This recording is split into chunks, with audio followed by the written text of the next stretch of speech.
Merci à tous de prendre le rendez-vous de cette nouvelle édition du journal de l'économie sur SICA. Nous sommes le vendredi 22 février de l'an 2019. Le sommaire. En Guinée, la première unité de transformation industrielle de l'Anacarde a été inaugurée la semaine dernière. D'une capacité de production de 10 000 tonnes par an, l'usine devrait employer à terme 500 personnes.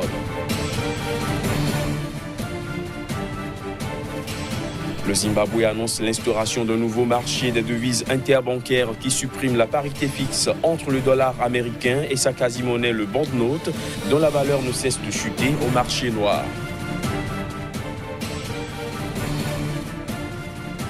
Et puis au Nigeria, l'encours des crédits bruts accordés par les banques commerciales au secteur privé a terminé en baisse de 3% au terme du 4e trimestre de l'année 2018. On en parle également dans cette édition.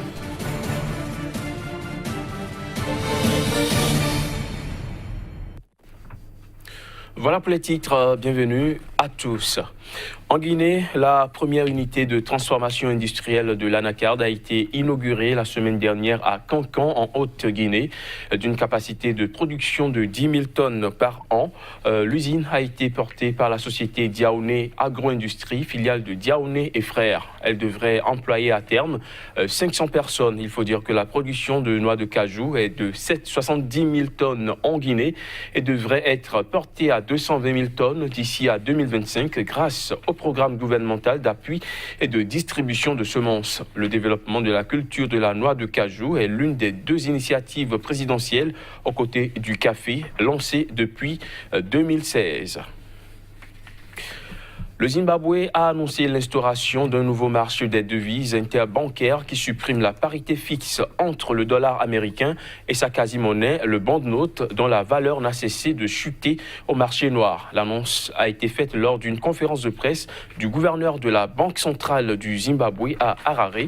Voici les images. Le Zimbabwe a annoncé mercredi l'instauration d'un nouveau marché des devises interbancaires qui doit supprimer la parité fixe entre le dollar américain et sa quasi-monnaie, le banknote, dont la valeur n'a cessé de chuter au marché noir. Lors d'une conférence de presse à Harare, le gouverneur de la Banque centrale, John Mangoudia, a fait savoir que ce système devrait permettre d'assécher le marché parallèle des devises et rétablir plus de vérité des prix dans le pays au bord d'une asphyxie financière. Il devrait également éviter une dégringolade rapide de la valeur des banknotes par rapport au dollar et permettre de lutter contre l'inflation. La banque est en train d'établir avec effet immédiat un marché des devises interbancaires au Zimbabwe pour formaliser les échanges de soldes règlement brut en temps réel et des banknotes avec des dollars américains et d'autres devises sur la base de transactions de gré à gré par le biais des banques et bureaux de change. À cet effet, les prix du Zimbabwe devraient rester à leur niveau actuel et commencer à baisser en accord avec la stabilité du taux de change, étant donné que les soldes monétaires actuels n'ont pas changé. Les flux d'investissement devraient s'améliorer à l'avenir, ce qui stimulera la croissance grâce à l'ouverture de nouvelles entreprises et à une meilleure disponibilité des devises étrangères pour les industries nationales. Le Zimbabwe avait abandonné en 2009 son dollar zimbabwéen totalement dévalué pour cause d'hyperinflation au profit du dollar américain.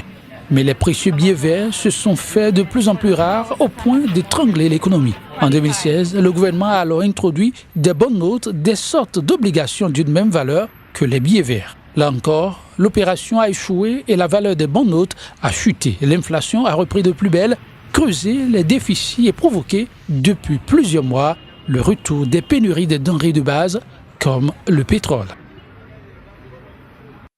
En bref, au Nigeria, l'encours des crédits bruts accordés par les banques commerciales au secteur privé a terminé en baisse de 3% au terme du 4e trimestre de l'année 2018. Il s'agit là de la plus forte baisse enregistrée pour cet indicateur depuis le 3e trimestre de l'année 2015.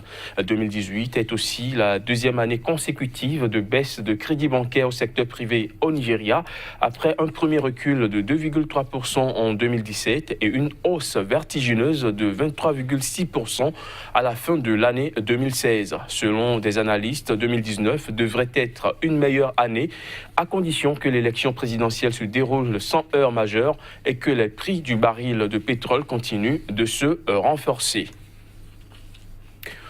En Afrique du Sud, le secteur électrique est secoué par une crise. La situation énergétique du pays s'est encore dégradée. Le pays connaît des délestages qui ralentissent l'ensemble de l'économie nationale. Ceci dans un contexte où Eskom, la compagnie électrique nationale, est au bord de la faillite. Les détails. Le secteur électrique sud-africain est en crise. La compagnie nationale d'électricité Eskom a mis en œuvre des délestages rotatifs dans le pays à cause de l'insuffisance de l'électricité produite par rapport à la demande. La semaine dernière, c'est un délestage de niveau 3 qui a été mis en œuvre entre 8h et 23h dans les principales villes, ce qui a contribué à ralentir l'économie du pays. Selon le gouvernement, des problèmes techniques sont à la base de cette situation qui devrait être réglée dans les tout prochains jours. Cependant, la cause du dysfonctionnement des centrales atteintes n'est pas encore connue. Cette situation survient alors qu'Eskom, la compagnie sud-africaine d'électricité, a été déclarée techniquement insolvable selon le gouvernement et pourrait faire faillite d'ici avril 2019 si aucune solution n'est trouvée. Eskom réunit en effet à lui seul 15% de la dette extérieure nationale avec 30 milliards de dollars de dette. Pour faire face à cette situation, le gouvernement a décidé de séparer la compagnie en 3 entités distinctes afin d'améliorer sa capacité de mobilisation financière. Une disposition qui ne sera pas très utile selon l'agence de notation Moody's et qui est confrontée à l'opposition des syndicats des travailleurs du secteur. La santé de l'économie ghanéenne, on avait commencé par en parler la dernière fois dans le journal de l'économie. La suite et la fin, juste après cette courte pause.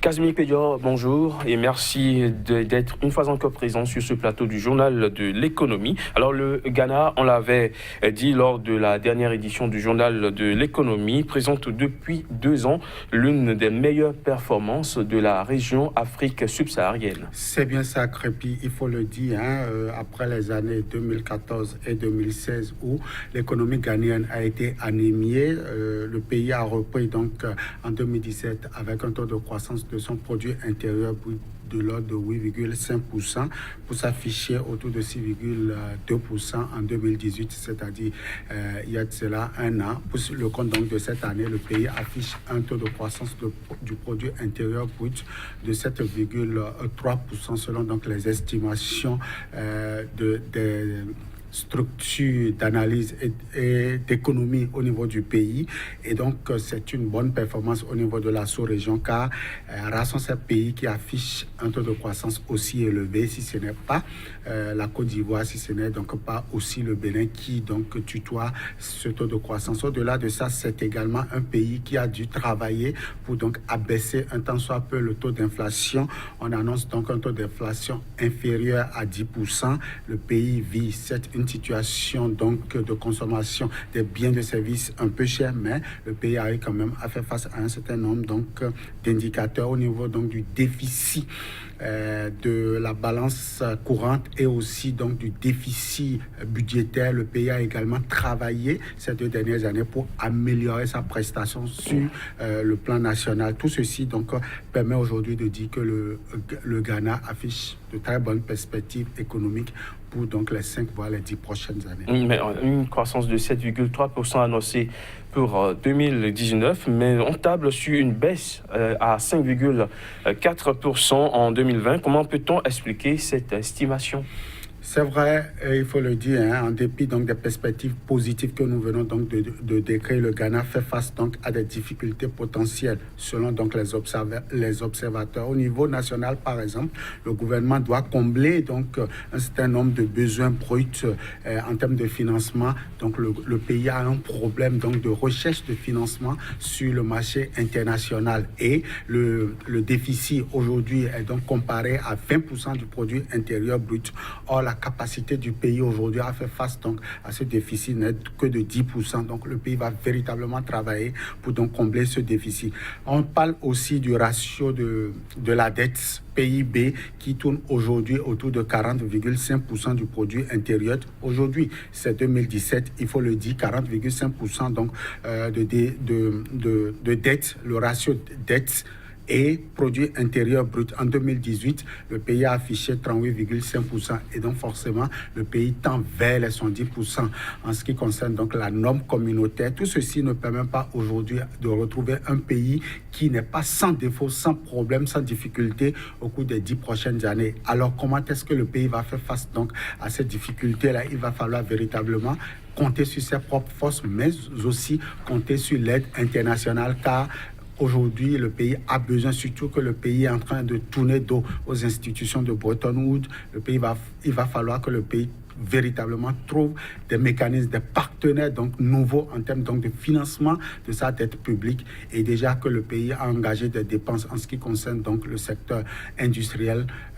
Il va falloir aussi compter sur la reprise progressive donc des embellis au niveau du produit intérieur brut pour pouvoir donc rééquilibrer la balance en ce qui concerne donc cette déficit. Vous l'avez souligné, le Ghana a décidé de se passer de l'assistance du Fonds monétaire international. Quelles sont les perspectives pour le Ghana sans l'institution de Bretton Woods? C'est un peu difficile de se départir donc de ses partenaires techniques et financiers, mais c'est pas la première fois que le pays donc aborde une politique aussi dure. Depuis le 31 donc décembre 2018, le Ghana a terminé donc avec le Fonds monétaire international et ses acolytes. Aujourd'hui, le Ghana fait face donc à un certain nombre de problèmes.